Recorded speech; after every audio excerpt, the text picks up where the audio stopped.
как они только что видели.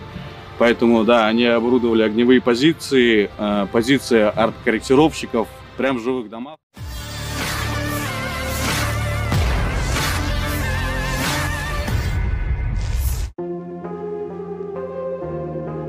Kementerian Pertahanan Federasi Rusia merilis rekaman kesaksian salah seorang prajuritnya selama operasi militer khusus.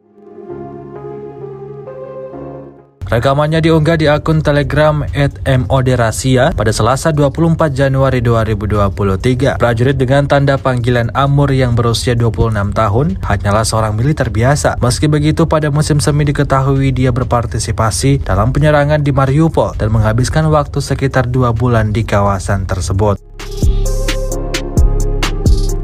Dari jumlah itu, pertempuran perkotaan yang intens berlanjut selama sekitar 3 minggu, di mana musuh menunjukkan semua ketidaktahuan, tipu daya, dan kekejamannya terhadap warga sipil. Hingga video ini beredar, beragam komentar dituliskan warganet.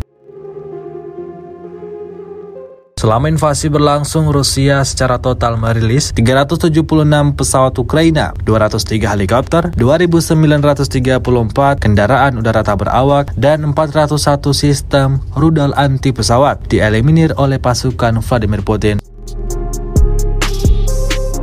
Sedangkan dari kubu Kiev, Kementerian Pertahanan Ukraina melaporkan 720 tentara Rusia dieliminir dalam sehari terakhir.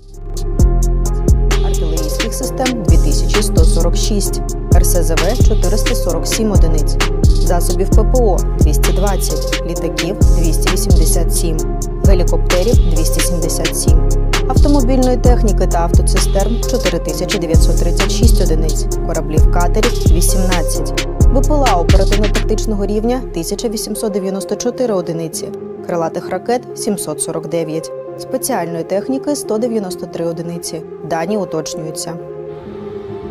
Мы не могли открыть по ним огонь.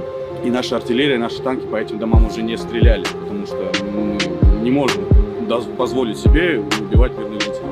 Они этим прикрывались. Первые дни мы работали аккуратно, старались здание не портить, не рушить, чтобы как можно меньше разрушений было. Но поскольку очень много было потом ударов в спину, можно так сказать, начали уже не щадить здания, начали с них по ним тоже работать. Буквально вот здесь огневая позиция, стреляли, заехали за дом. Вот такая вот интенсивная работа была 2-3 недели. Остальное время мы работали в закрытых огневых позициях. Плюс-минус работа как у танка, только защищенности у самохода, в отличие от танка, никакой нет. Страшно?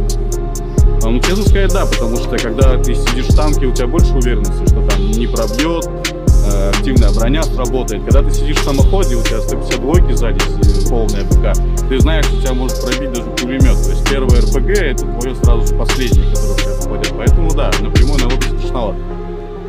Ты не попадал под огонь? Под огонь попадал, просто не попадали по нам, слава богу. Поэтому все живы остались.